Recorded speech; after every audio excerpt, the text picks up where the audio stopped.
Hi everyone, hope you are doing well from wherever you're watching this channel, depending on your time zone. Now, the Root Party leader, Wajackoyah, was in Western region. And in his tour to Western region, Wajackoyah made two claims. The first allegation Wajackoyah is making is that there is one of the top presidential candidates who tried to offer him 200 million so that he can compromise his candidature and step down for that person. Wajackoyah said that he refused to take that bribe and he's still on ballot.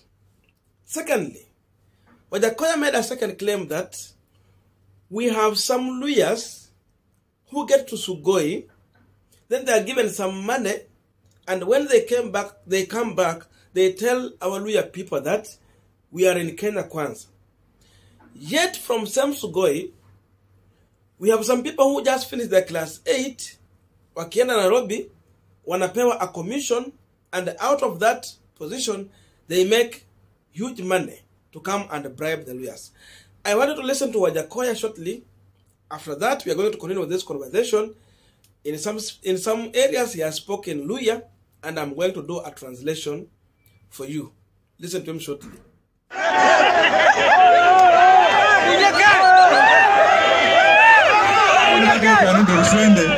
Nonyalanga rundo nitanga kunywa lya mwana ana kafuarisu tunana ke kola rupesa ro 50 babere bande ro rupesa ro million 100 bambola mbuyi Wajackoyah nini leo bali mnye komao wali hawakuzaliwa kwa watu ya walimu. Ukiona hapa mtu anamaliza form 4 anapanda hiyo basi anaenda Nairobi, anakuwa watchman na ako na makaratasi. Na mtu akitoka Sugoi anamaliza 78, anaweka kwa commission, anaiba pesa, anatajirika. Alafu watu wetu wa Western Province, ukienda huko tunawaangalia hivi, tunakula tu pesa ya huko, tunarudi hapa tunasema sasa sisi ni Kenya Kwanza. Mwenye kwa mao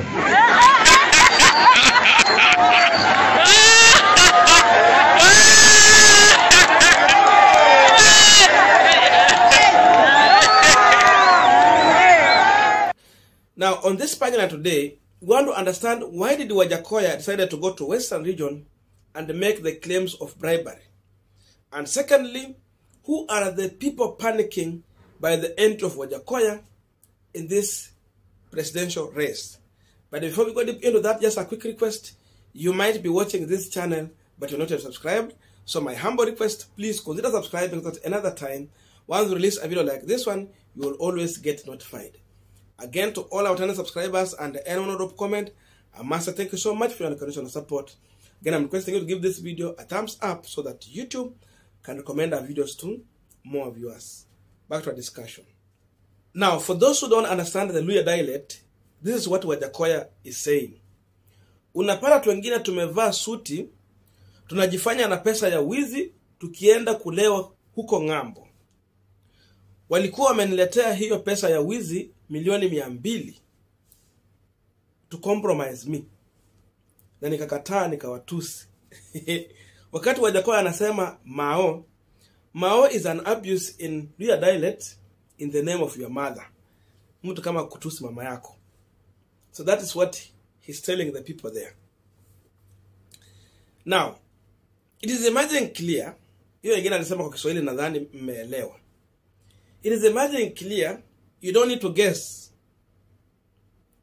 The person who was offering 200 million shillings to Wajackoyah is none other than the Kenya Kwanza side. If you listen to him and his second speech, it directs you to that corner. It is William Samoei Ruto. If what Wajackoyah is saying is true. And why William Samoei Ruto? It is clear that Wajackoyah is attracting more youth to vote for him in this election. The brand is coming with the way Wajackoyah is dressing, then that is the real hustler. If you are looking for a hustler, and the person who is showing a real image of the hustler is Wajackoyah. Wajackoyah, in his manifesto, the agenda he's campaigning on, has made many youth to believe, because remember, youth are looking for a quick solution, and Wajackoyah is coming with a sorry for that, with a quick solution to the problem in this country. Remember, you're talking about the problem with employment, the sagging debts in this country. Deni imekuwa kubwa sana, and Wajackoyah is explaining on how he's going to use the help to repay the debt, settle the debt, and create employment. He is even promising border borders that there will be job creation to an extent they will not need to go and ride those border borders. So youth are buying into what Wajackoyah is selling. And again, we have a constituency, mainly of the youth, who are thinking to vote for something new. That new thing is not William Ruto, it is not Raila Odinga. The youth want to go for Wajackoyah. So because of this, Ruto is learning that Wajackoyah is finally digging deeper into the constituency kwenye alikuwa anatarajia atapata kura. That is where Ruto was focusing to get the votes. But someone is coming to challenge him on the youth votes. Remember, in this election, Ruto was mainly focusing to get the votes from Mount Kenya region, and then across the country, was expecting to get the votes from the youth. But seemingly, Wajackoyah is coming to challenge him. Wajackoyah has been able to speak fluent Luya, fluent Luo, and Kikuyu. So even we have some people who don't understand his tribe. So you cannot tag him with a tribe. That's why he's cutting across the entire country to attract the youth. So he don't come in as a leader from a specific region. He has captured the attention of the youth. So Ruto feels that if Wajackoyah is on ballot, he's going to share the votes with him from the youth. But if he's not on ballot, then he can tap into those votes. Nakumbuka wakisema ya kwamba Raila ni mzee analala. That means they are telling the youth vote for a young person who will work for you. But now Wajackoyah is coming for a quick solution for the youth.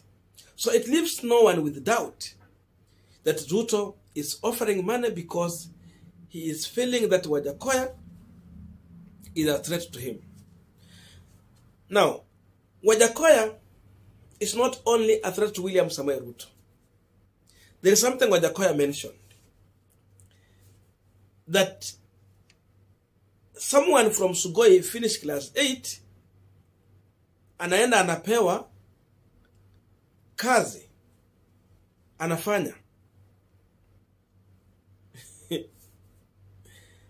But someone from Western region, akishamaliza ako na master's degrees zake, wengine na certificates, hakuna kazi. Ile kazi yenye iko ni ya watchman and cook, and you have your papers. So Wajackoyah is challenging the Luyas. Someone from Sugoi with no proper education, working as your senior, controlling you now. And this reminds the Luya, it is invoking the memories on how Professor Ayiro was treated at Moi University. Very competent person. But it's because they were looking for a challenging chancellor, Professor Ayiro was ejected. Oscar Sudi and the Mandago were in forefront to eject Professor Ayiro from Moi University. They managed that. And this is just but one case. There are so many. So if this is how Luyas have suffered in the hands of challenging leaders, then you come from Western, you get to Sugoi, you get money, you take money and you come and tell Luyas, we are in Kenya Kwanza. So Wajackoyah is challenging the Luyas.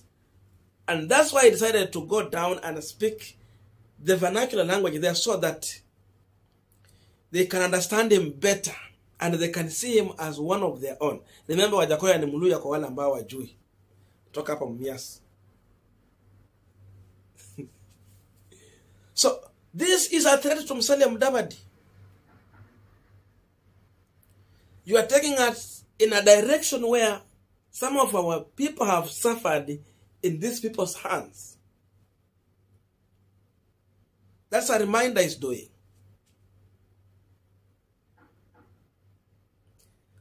So Wajackoyah is warning the Luyas, don't go into that direction. Forget and don't listen. Assume these leaders who are taking you to Sugoi.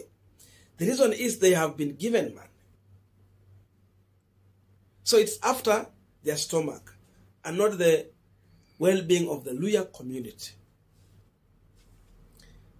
It reminds you about the cabinet. Neither Uhuru nor Ruto thought of bringing someone from Western region into their cabinet.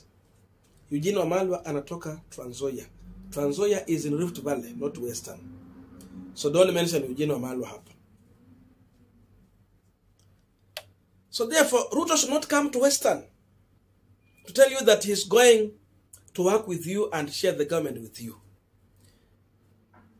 Because of that, Wajackoyah is on ballot. So Wajackoyah is telling them very simple. And this is where the threat from Musalia Mudavadi is. We have people who are ready to vote for Musalia Mudavadi. They wanted Mudavadi to go on ballot. Luyas were ready for him. Whether he's winning or not, they just wanted to send a message through the ballot. These people were not going to vote for Raila. They were not going to vote for William Ruto. Na hao ndio bado wangali pale kama undecided. So Wajackoyah comes in as a solution to the undecided. This constituency from Musalia Mudavadi is going to vote for Wajackoyah. That's what it's looking for. And again, if you look, Wajackoyah is hard on William Ruto, but seemingly he has no problem with Raila Odinga. So to some extent, Wajackoyah is soft on Raila Odinga, but is hard on William Ruto. So it tells you which direction Wajackoyah is heading to. And this can explain some of the reason why Wajackoyah was just cleared easily by IEBC. Hizo signatures kupata, it was not easy. Wajackoyah alituma letters zingine. That's why some people are saying that the deep state is behind Wajackoyah. Maybe they wanted Wajackoyah to deal with the issue of Mudavadi and William Ruto. So it is clear. Musalia Mudavadi, the people who are going to vote for him, they are going to go with Wajackoyah. Luyas who wanted one of their own on ballot will be comfortable voting for Wajackoyah because Mudavadi has let them down. And the rest want to vote for Raila, they will vote for him. So if they were the youth Ruto was looking for in Western and the other areas, including even Mount Kenya region, Wajackoyah has come in to challenge him. I don't know what to think about this, but that's my view. Otherwise, thank you so much for listening to me up to this far. May good God bless you and see you in our next video, but let us meet in the comment section.